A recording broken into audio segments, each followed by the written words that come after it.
Shalom jemaat Tuhan. Kami dari Adonai Ministry.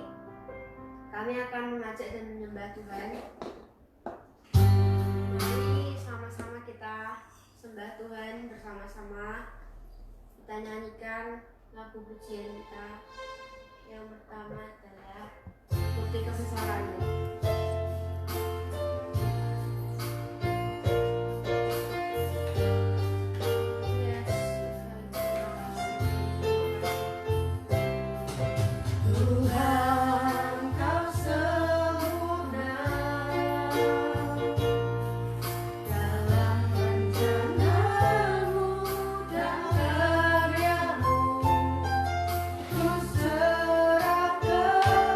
Hidupku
nyata dalam kami ya Tuhan.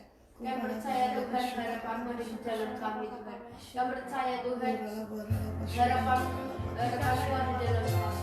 Terima kasih Tuhan. Terima kasih.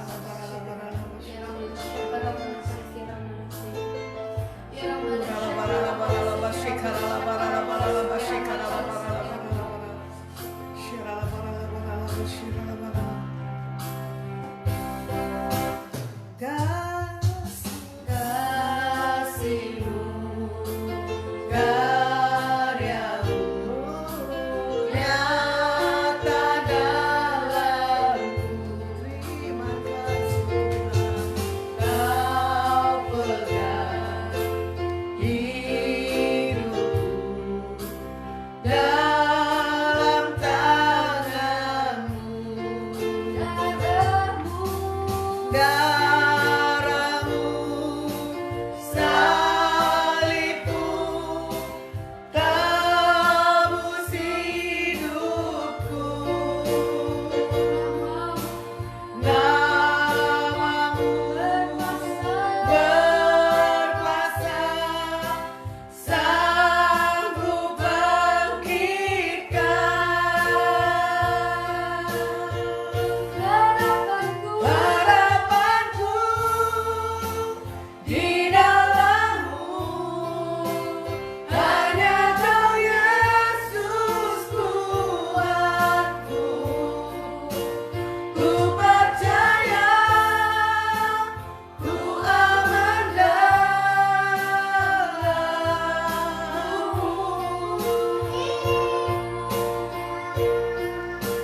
akan kasih, akan kebaikan-Mu.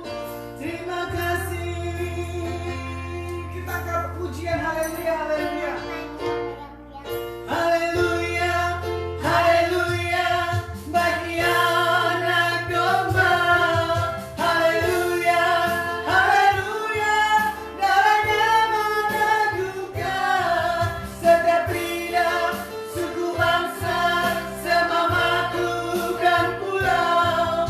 Berikan glory, berikan hormat, beri pujian bagi anak domba.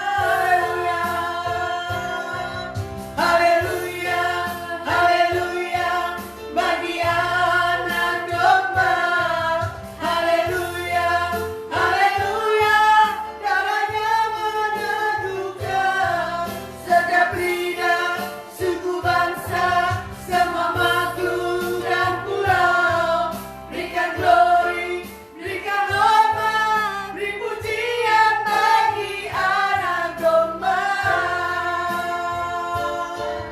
Beri pujian bagi anak domba. Beri pujian bagi anak domba. Yesuslah namanya. Biarlah segala pujian, hormat, kemuliaan hanya bagi-Mu Tuhan.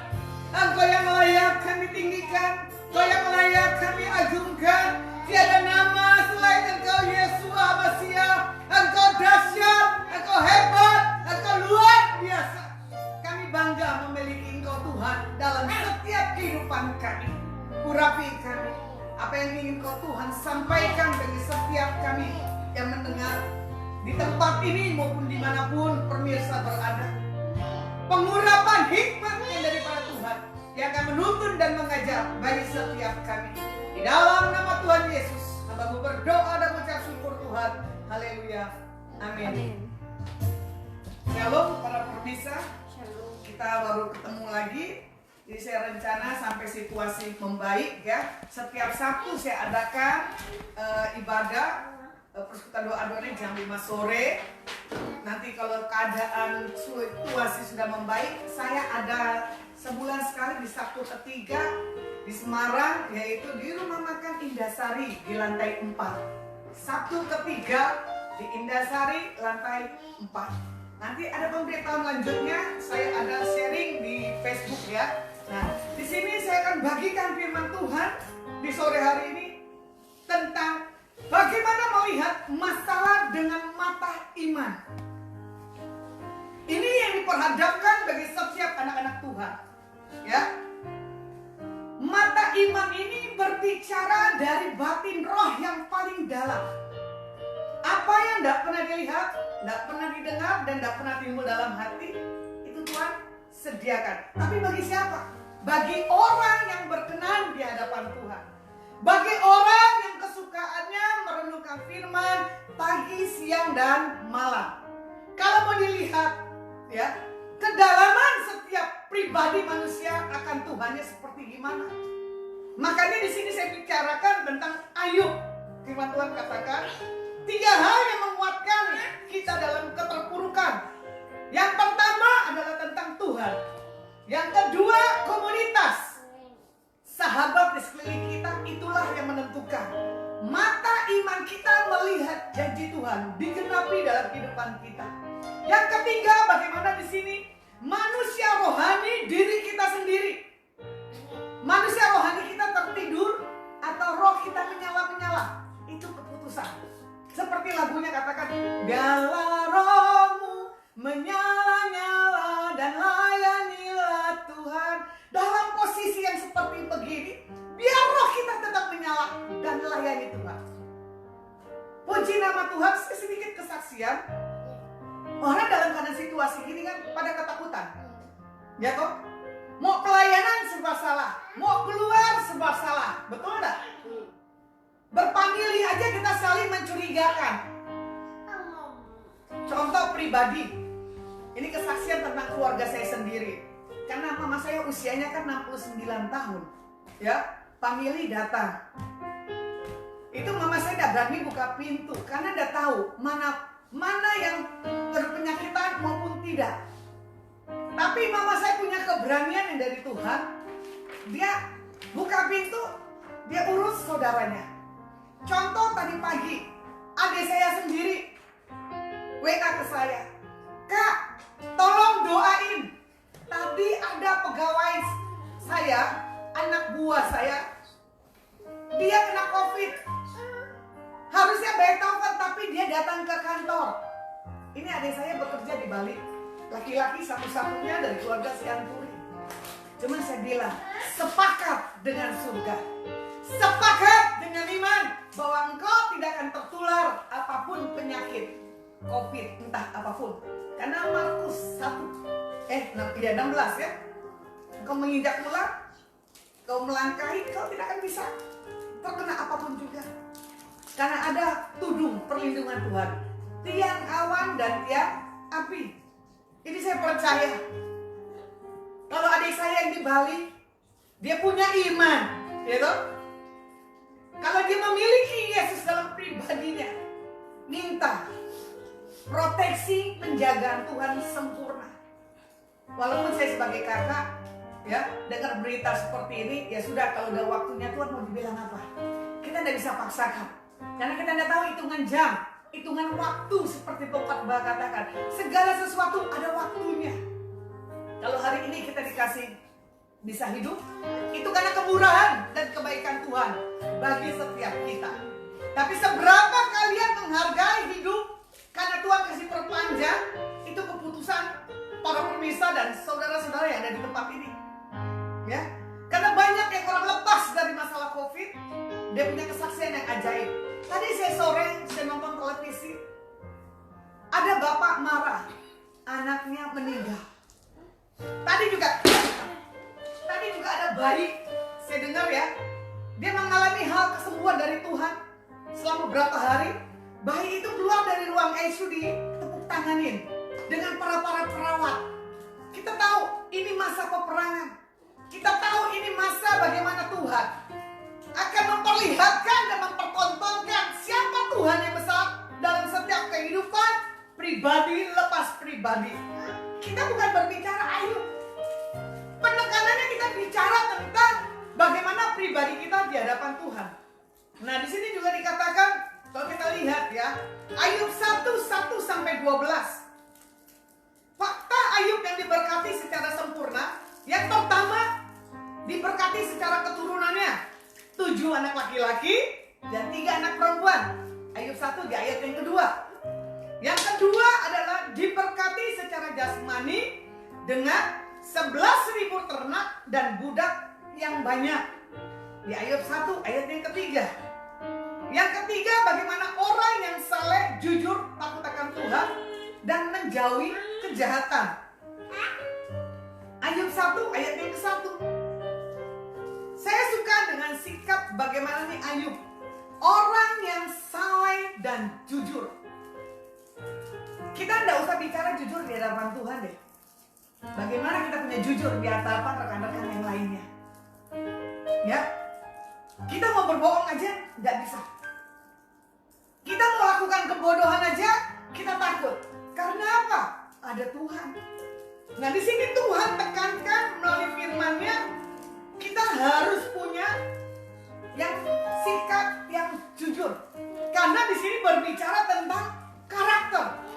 Kalau karakter kalian, para pemirsa dan jemaat di sini kuat, kalian akan mengalami bagaimana cara campur tangan Tuhan yang memberkati dan menjamah pribadi lepas pribadi. Jujur, gitu. Ini berhari-hari berjalan dengan waktu. Ini kita lewati masa udah 1 bulan lebih ya kalau nggak salah ya, betul nggak? Saya bisa ada sampai hari ini itu anugerah. Pertolongan Tuhan tidak pernah terlambat tepat pada waktunya. Baik masalah penghidupan maupun kebutuhan hari-hari. Ini sekarang saya lihat para hamba Tuhan gencar-gencarnya melakukan media online. Saya tidak usah pakai media online. Aku kan memenuhi kebutuhanku menurut kekayaan dan kemuliaannya. Tuhan yang saya sembah, tidak susah bersusah payah, Dia akan memelihara dan Dia akan memberkati bagi setiap kita anak-anaknya. Poin yang keempat di sini dikatakan dicobai iblis atas seizin Tuhan. Di ayatnya yang ke-12, di ayat 1, iblis aja bisa permisi sama Tuhan. Benar nggak? Nah, tapi bagaimana di sini pembelaan Tuhan tetap berlaku di atas Ayub. Jadi kalau segala sesuatu diizinkan, itu karena ada keputusan Tuhan. Tapi di balik itu semua ada mujizat. Ya, jadi jangan marah. Kalau kalian di masa-masa sekarang ini semakin kalian tidak bisa mendapatkan apa yang menjadi hak kebutuhan dari setiap umat-umat Tuhan dimanapun berada. Di sini juga dikatakan hidup kita bisa berubah kalau Tuhan izinkan.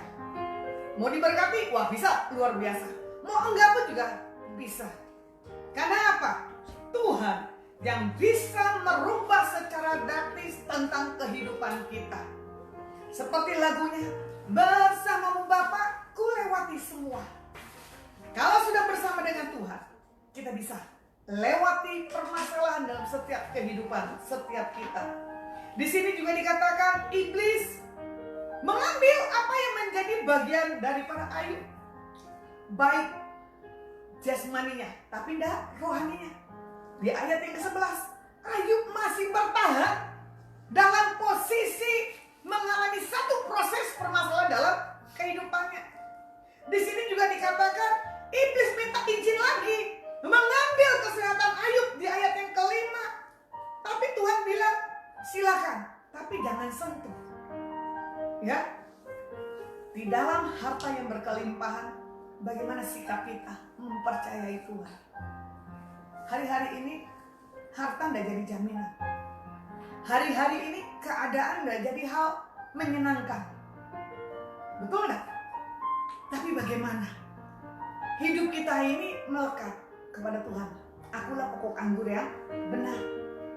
Engkaulah ranting-rantingnya, melekat kepada Tuhan. Nah, di sini juga dikatakan di masa yang sukar ini kita harus punya respon yang nggak boleh salah. Kalau kita punya respon yang salah, semuanya mempengaruhi kita punya kehidupan. Nah, di sini juga dikatakan tentang satu hal, dosa lidah.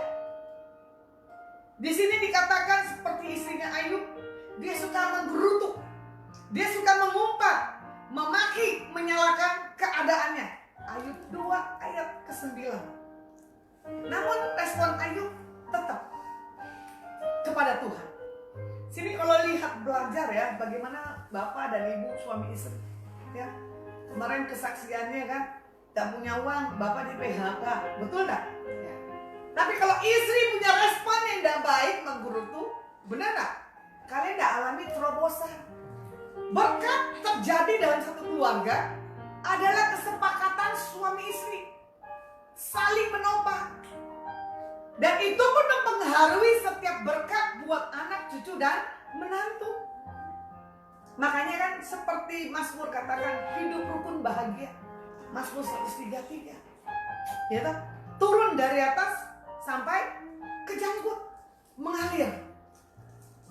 Jadi keturunan yang daripada Abraham, Ishak, Yakub, dia tidak akan mengalami satu hal keputusasaan. Kalau mengerti siapa bapaknya, kalau mengerti siapa Tuhannya, minta biarlah berkat perkenanan yang daripada Tuhan melimpah turun bagi setiap kita, pribadi lepas pribadi. Kalau mau dilihat di Ayub 2 ayat 9 dan 10, di sini dikatakan, maka berkatalah istrinya kepadanya, masih bertekunkah engkau dalam kesalehanmu? Kutukilah Allahmu dan matilah. Bagaimana istri Ayub di sini punya perkataan yang tidak membangun, menyalahkan Tuhan. Dia bilang, kutuk itu Tuhanmu. Kok berani ya seorang ibu rumah tangga mengutuki Tuhan? Saya sendiri aja di hadapan Tuhan gak berani komplain. Setiap kebutuhan, keperluan saya hadapin ke Tuhan, kadang saya nyanyi. Setiap janjimu Tuhan, ku simpan dalam lubuk hatiku. Ayo kita nyanyi sama-sama. Lewati semua masalah, tak tetes air mata dalam hidupku. Janjimu menopang hidupku, janjimu menuntun langkahku dalam setiap waktu. Penolongku yang aku percaya. Terima kasih. Yuk sama-sama kita angkat pujian. Terima kasih buat kasih setiamu. Penyertaanmu sempurna, janjimu tak pernah terlambat menolongku.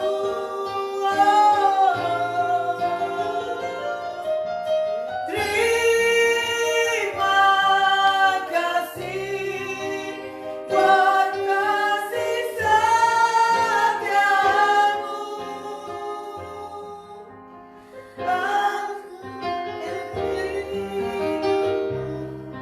Di sepanjang hidupku. Lagunya menyentuh.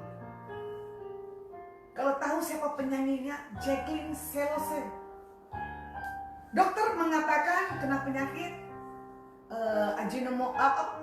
moto kayak begitu. Ya. Ini bukan berbicara tentang Ayub. Ini bicara tentang Jacqueline. Orangnya cantik. Nggak punya pengalaman di dalam hal desain baju. Tapi dia merancang baju buat Miss Universe. Dia masuk golongan 10 besar. Bayangkan. Tuhan kasih perpanjang usia di atas Jacqueline Selose. Dia punya ciptaan lagu. Dia bisa menyanyikan lagu, dia bisa mendesain, dia bisa menggunakan segala apapun talenta dalam setiap kehidupannya. Lagu-lagu Jacqueline itu lagu yang menyentuh buat setiap apapun bisa punya kebutuhan dan keperluan. Kalau kita tidak mampu, kalau kita tidak kuat, angkat pujian di hadapan Tuhan. Seperti firman Tuhan katakan di Yohanes, aku mencari penyembah-penyembah di akhir zaman yang menyembah di dalam roh dan kebenaran. Ini masa-masa kita menyembah. Masa-masa kita mencari Tuhan. Jangan kita lari dari hadiratnya. Jangan kita marah karena keadaan dan kondisi dan kebutuhan setiap kita anak-anak Tuhan. Contoh kemarin, ada tamu saya dari Amerika. Dia telepon. Saya berjumpa dengan dia ini berapa lama saya lupa, tahun lalu kalau nggak salah. Saya ketakutan kalau telepon tamu saya yang dari Amerika. Kenapa? Intelek pemikirannya luar biasa pintarnya. Kehidupannya mapan. Kita tidak bisa hadapi orang ini dengan cara kita tidak punya hikmat yang daripada Tuhan. Ternyata di situ ibu ini punya kesaksian. Lasma, saya menyaksikan cinta kasih Tuhan. Biasanya orang kalau mencari engkau minta doa, betul? Kadang marah, kadang ya begitulah dia bilang begitu. Terus saya bingung, aduh Tuhan ini gimana ya? Kenapa ini orang mau bicara apa? Ternyata dia bilang begini, saya mau saksikan bagaimana Tuhan memberikan sesuatu pengwahyuan itu nyata dalam kehidupan saya. Saya tidak pernah pikirkan dan tidak pernah bayangkan ini terjadi.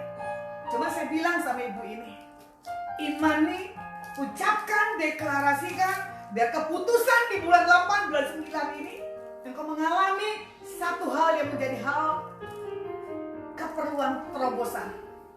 Karena Tuhan janjikan buat tahun ini, buat hidupnya dia mengalami hal-hal yang supranatural dari Tuhan.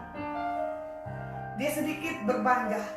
Ternyata itu dibuat Tuhan seperti tidur bermimpi. Tapi dia bilang dia nggak bermimpi. Sampai dia terkadang Dan dia rasa, oh Tuhan, nggak ngerti lah saya karena nggak ngerti bahasa Inggris ya. Dia pokoknya saksikan Tuhan Engkau baik.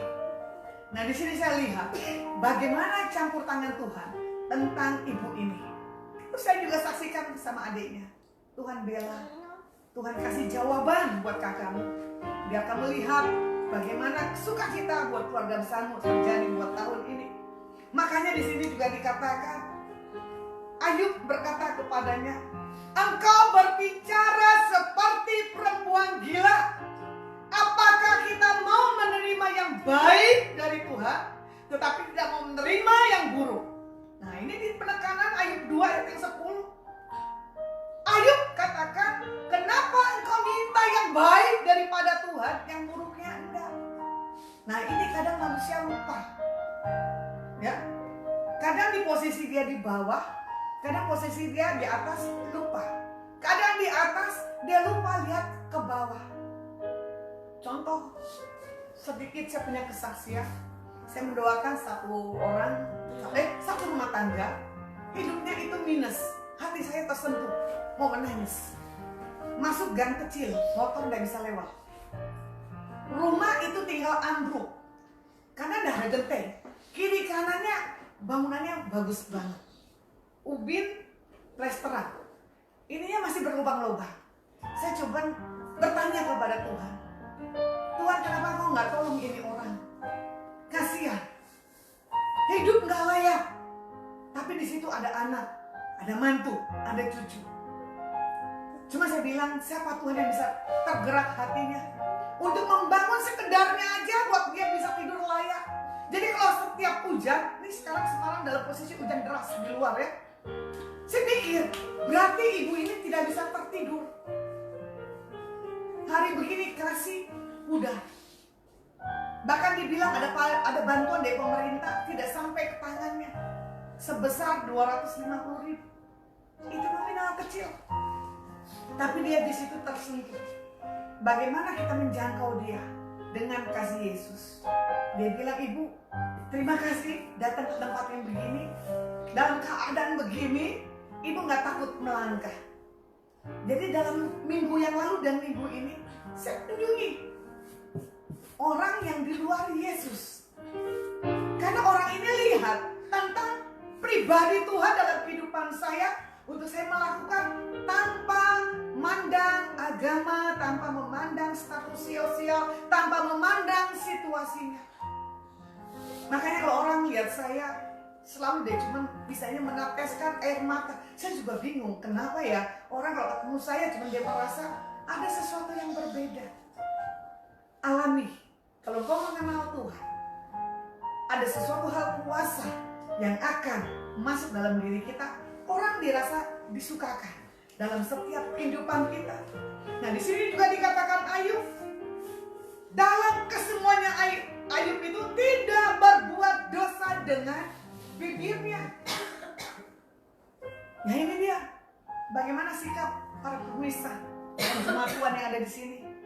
Sikap perkataan, sikap menentukan perubahan. Karena Tuhan minta, ini musim yang berbeda, waktu yang berbeda. Kalau kau mempunyai karakter, kalau kau mempunyai pengertian yang benar dengan Tuhan, itu semuanya tidak akan membawa dampak yang begitu buruk bagi setiap kehidupan anak-anak Tuhan. Nah saya kupas yang ayat yang poin yang pertama yang tadi tentang apa tuh? 3 hal yang menguatkan dalam keterpurukan. Yang pertama adalah Tuhan. Mengapa Ayub yang notabene saleh, jujur takut Tuhan, tertimpa masalah dalam hidupnya? Mengapa kita melihat seolah-olah Tuhan jahat makin diberkati, gitu? Secara jasmani. Sedangkan orang baik dan orang rohani tertimpa masalah demi masalah dalam hidupnya. Nah, di sini ada yang harus dibereskan dalam manusia rohani kita tentang pandangan Tuhan. Jangan dipikir orang itu ya jahat itu kok ini berkati Tuhan. No. Nanti ada waktunya orang jahat itu.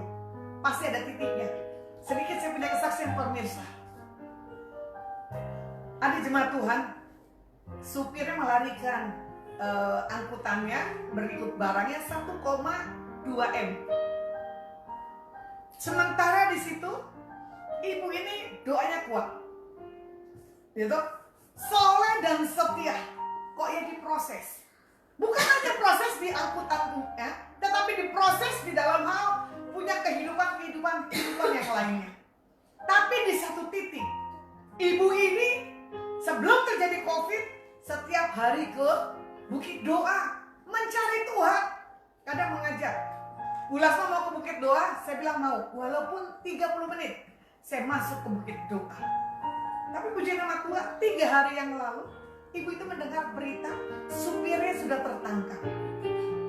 Tapi saya nggak tahu, nanti itu barangnya ada di mana, dikembalikan berapanya, biar Tuhan yang campur tangan. Saya percaya biar ibu ini tidak mengalami kerugian yang begitu besar. Karena Tuhan pasti membela setiap anak-anaknya. Sementara ibu ini punya kesaksian. Bu Lasma, saya diperlihatkan supir itu, saya ketemu. Itu sebelum kejadian sebulan yang lalu. Sementara 2 minggu yang lalu saya masuk masa hal berdiam diri dan puasa. Minggu lalu saya dapat, tapi saya lupa sampaikan. Bu, nanti itu supir 1 minggu lagi tertangkap. Betul, 1 minggu lagi dia tertangkap. Coba, dalam proses seperti ini, ibu ini tidak nyalakan Tuhan. Dia lihat tentang dirinya. Ada sesuatu yang Tuhan mau buat lebih. Bahkan tidak pernah dipikirkan dalam hidupnya. Sampai ibu ini terkagum-kagum. Karena apa? Banyak yang menopang. Banyak yang berdoa. Makanya dalam posisi seperti ini, tentukan pergaulanmu. Tentukan lingkunganmu. Bagaimana engkau akan mengalami banyak perubahan. Ya, kalau kau bersekutu dengan orang-orang yang cinta Tuhan, hidupmu pasti dibangun. Tapi kalau kau bersekutu bukan orang yang cinta Tuhan, itu tadi perkataannya yang selalu tidak membangun. Nah, di sini di ayat yang ke-10 ayat 1, iblis berkata kepada Tuhan bahwa selama ini Tuhan memagari dan melindungi Ayub. Tapi kalau dilihat Tuhan adalah sumber berkat jasmani, Tuhan minta iman kita itu jangan iman yang dangkal, gitu? Iman yang benar-benar harus punya kedalaman. Nah, di sini kita tekankan lagi bagaimana di 1 Tesalonika 5 ayatnya 16 dan 18, firman Tuhan katakan, bersukacitalah senantiasa, tetaplah berdoa, mengucap syukurlah dalam segala hal, sebab itulah yang dikehendaki Tuhan di dalam Kristus Yesus bagimu. Di ayat yang pertama adalah bagaimana faktanya untuk kita mengalami kekuatan dalam setiap keterpurukan. Yang pertama adalah tali Tuhan, ya kan? Nah, di sini juga dikatakan tidak semua hal dalam hidup ini harus memiliki jawaban, tidak mesti. Tapi pasti kita punya hikmatnya. Nah, di sini juga dikatakan Tuhan punya kedaulatan dan sifat yang mutlak. Bagian kita adalah berusaha dan Tuhan yang bertindak. Engkau mengangkat tangan, Tuhan ya turun tangan. Makanya kalau dalam menghadapi persoalan, jangan dipegang semua. Udah selain Tuhan, biar Tuhan yang punya cara yang ajaib. Dan di sini juga dikatakan berdoa dan miliki karakter yang mau dibentuk sesuai dengan firman Tuhan. Renungkanlah firman pagi, siang, dan malam. Yosua 1. Ya, di sini yang poin yang kedua tentang sahabat. Yang tadi saya katakan tentang komunitas. Kalau sahabat yang benar, dia akan solid. Dia akan berbuah, dia akan bersukacita, dan dia akan empati. Ada sahabat maunya posisinya senang, susahnya tidak mau.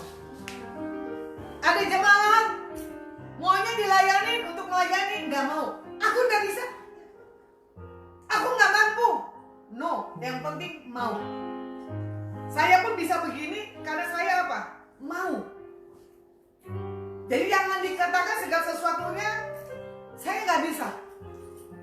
Nah, kemajuan, kemunduran kita ditentukan tentang apa? Komunitas lagi. Ya, di sini juga dikatakan sahabat yang benar bukan karena uang, bukan karena populer, bukan karena koneksi, bukan karena kekuasaan. Itu hanyalah sekejap. tidak kekal dalam setiap kehidupan kita. Kalau dilihat di Ayub kedua ayat 11 dan 13, gitu. Bagaimana di sini menceritakan tentang sahabat-sahabat Ayub yang hadir dan menghibur dan menguatkan. Kehadirannya walaupun tanpa kata-kata itu sangat berarti di saat Ayub membutuhkan sesuatu hal kekuatan. Saya juga kadang berpikir, ngapain ya saya harus kunjungin ke orang-orang ini gitu kan. Ngapain ya Tuhan kasih wajah orang ini. Ternyata wajah orang ini membutuhkan satu hal kekuatan. Satu hal untuk dia mengutarakan apa yang menjadi kehidupannya hari lepas hari. Nah, kalau mau dilihat contoh sahabat yang berkarakter adalah sahabat yang sesuai firman Tuhan.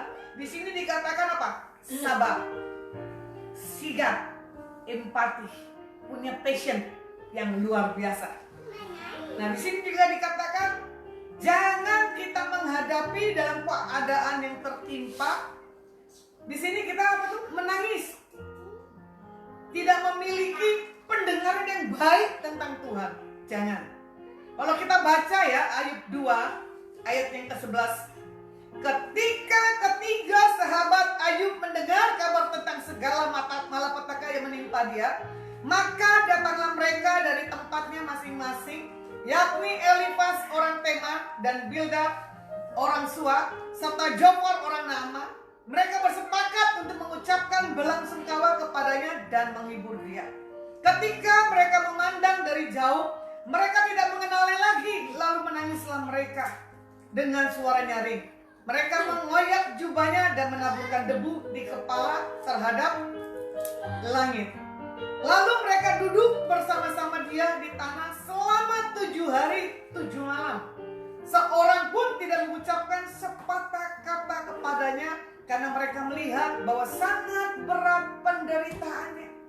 Gak gampang loh duduk diam 7 hari, gitu, 7 malam tanpa ada mengucapkan sepatah kata.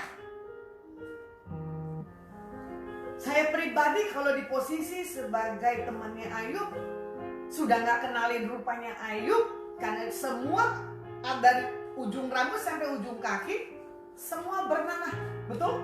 Itu luka-luka. Maaf ya, bernanah aja dideketin bau tidak? Bau kan? Saya pernah menghadiri doakan jemaat, itu rumahnya minus sekali. Maaf ya para pemirsa, dia kanker payudara. Ini yang sudah alamin selama 4-5 orang yang lalu. Ini ada orang notaris, cantiknya luar biasa, punya kanker payudara. Waktu saya masuk, saya bilang, Tuhan proteksi seluruh kehidupan saya. Saya tidak mau penciuman saya kerasa. Saya tidak mau ada virus apapun dalam tubuh saya, Tuhan. Tapi di situ saya bertiga. Ibu siapa tuh yang notaris itu ya? Iya tuh? Baru masuk rumahnya, 2 orang ini berkata, Bu, bau busuk. Saya tertawa, kok mereka bau ya, saya enggak. Pas di satu sisi, saya masuk ke kamarnya, saya lihat payudaranya, nananya ngocornya luar biasa. Ganti kain sudah berapa kali. Cuman saya bilang begini, Tuhan, ini saksimu. Saksimu tidak bisa lakukan apa-apa tanpa ada keputusanmu loh Tuhan. Tanpa ada kebijakan yang apa saksimu akan doakan di atas umatmu ini. Bayangin ini tangan harus sentuh itu payudaranya yang bernanah. Dalam nama Yesus ada nanah, ada darah. Tapi saya harus bertindak. Setelah itu saya cuci. Jangan ada virus ya Tuhan, siapa gitu. Buktinya itu saya sehat. Buktinya saya diberkati Tuhan. Tapi di situ ibu ini punya kesaksian. Ya, Bu Kristin, betul? Karena itu Bu Kristin yang kenal di luar Yesus loh. Sampai dia tanya, kemana Bu Lasma? Saya mau datang, saya mau ketemu, mau ucap terima kasih. Hari begini bisa nggak kita sentuh orang-orang yang dalam hal kekurangan, orang-orang hal yang dalam hal penyakit? Itu jawaban di atas para permisa dan jemaat di tempat. Ternyata ibu itu sudah kembali lagi pulih. Lucunya lagi apa? Suaminya, ya toh, ada main selingkuh dengan anak usia berapa ya? 13 kali ya? 15 ya? Punya anak sama. Nah, saya pikir itu anaknya. Ternyata bapak ini kawin istrinya dalam keadaan sakit. Tak bilang Tuhan, itu proses Ayub berjalan. Proses Jacqueline berjalan. Proses ibu ini pun berjalan. Bayangin, saya sampai kaget. Ternyata ibu dua orang ini yang mendengar, menyelidiki bahwa anak ini suami dari ibu itu. Ibu dan bapak ini punya anak university. Ganteng. Ternyata dia punya anak yang kedua gak jauh bedanya dengan istri yang keduanya. Saya udah tahu ini anak muda ini tergila karena uang handphone atau karena apa. Gitu. Hati saya sedih. Kok bisa ya? Dalam posisi keadaan seperti ini, bagaimana seorang laki-laki tidak seperti Ayub mencari pun tetap setia. Dia menyimpang. Suaminya pengacara ya kalau nggak salah ya? Ya. Bukan yang ditahanan itu. Hah? Bukan.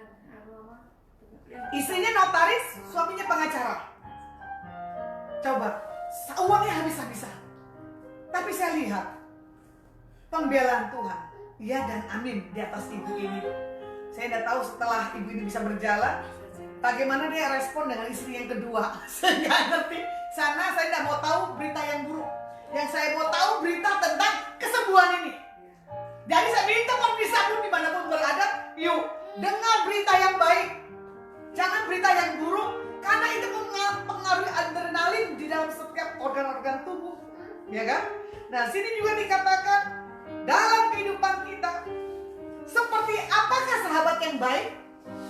Nah itu para pemirsa yang menentukan. Kalau kalian dilukai oleh sahabat, mengucap syukur. Kalau kalian dikhianati, dibohongin, ya tetap mengucap syukur.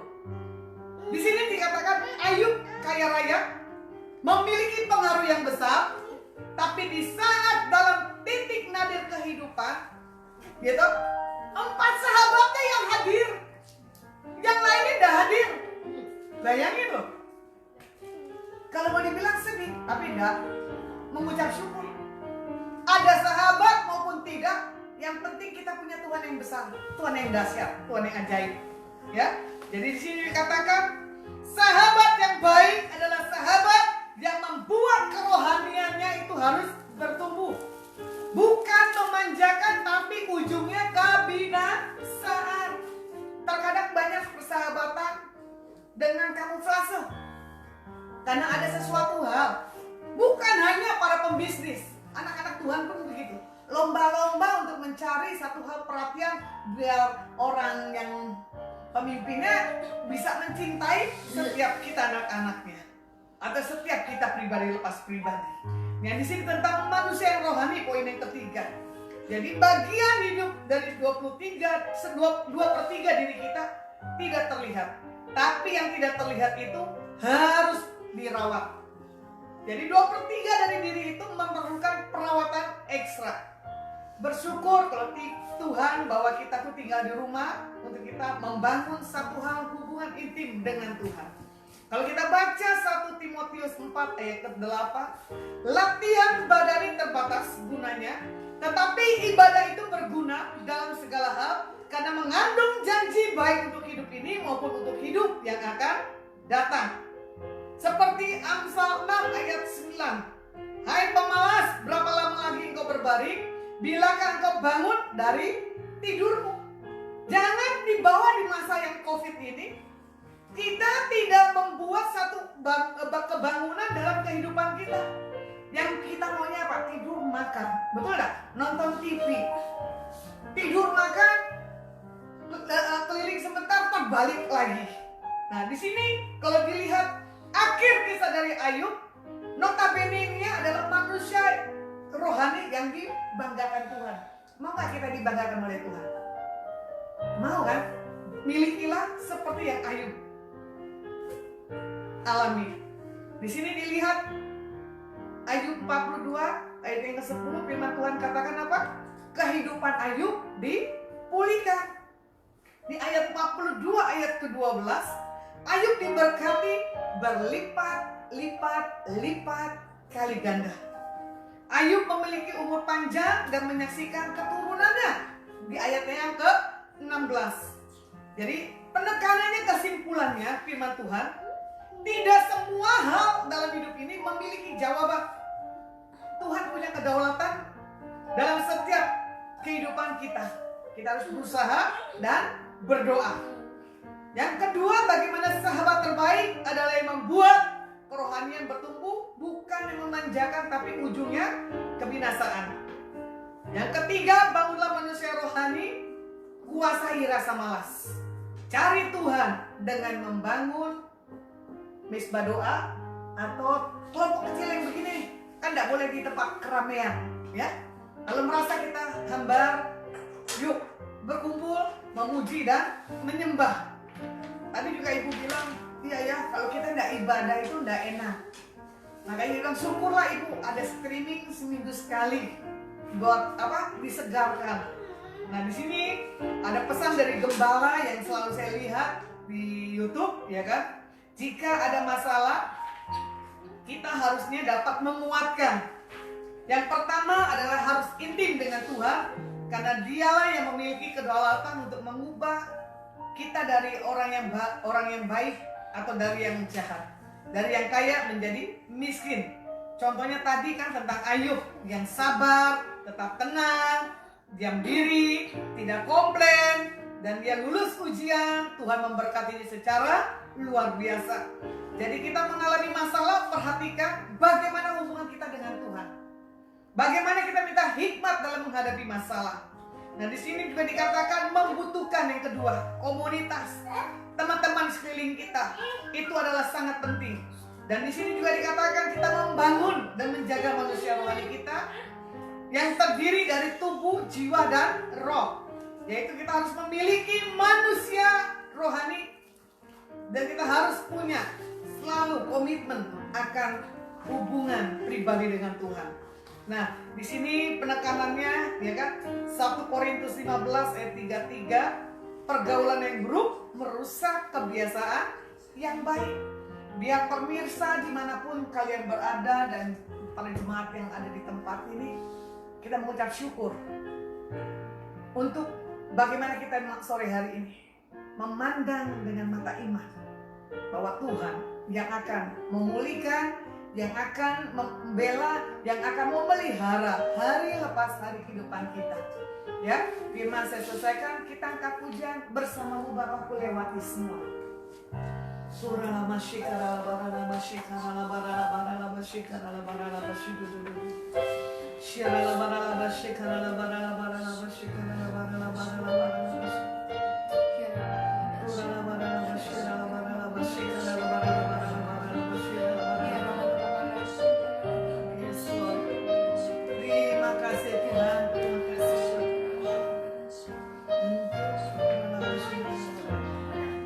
Engkau ada bersamaku di setiap musim hidupku.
waktunya lawatan. Inilah waktunya pemulihan. Janji Tuhan ya dan amin. Terima kasih Tuhan Yesus buat penyertaan-Mu. Semakin hari hamba-Mu mendengar berita kabar baik, sukacita. Covid tidak ada lagi. Krisis ekonomi tidak ada lagi. Dipulihkan keuangan anak-anak Tuhan. Yang terpuruk kami perkatakan sudah baik. Dan kami memperkatakan di Ayun P, hidup setiap anak-anak Tuhan berlimpah terjadi di dalam nama Tuhan Yesus. Kegelapan, karakter yang bukan daripada Tuhan tidak ada lagi dalam diri kami. Terima kasih buat proses didikan. Terima kasih buat pengenalan akan Kau Tuhan dalam setiap kehidupan kami.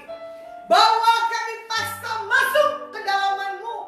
Bawa kami masuk mengenal Kau dengan lebih nyata lagi. Terima kasih buat setiap firman. Terima kasih buat pemirsa dimanapun berada. Terima kasih buat umat-Mu seberapapun yang ada di tempat ini. Biarlah berkat yang terbaik yang datang dari Bapa, Putra dan Roh Kudus di dalam persekutuan yang manis sore hari ini. Engkau pulang membawa damai dan sukacita. Keluar masukmu diberkati. Apa yang kau buat dibuat Tuhan berhasil.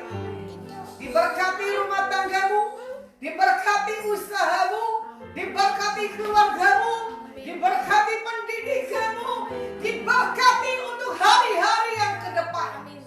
Biarlah di dalam nama Yesus Masiah berkat sudah kami terima. Yang percaya sama-sama katakan amin.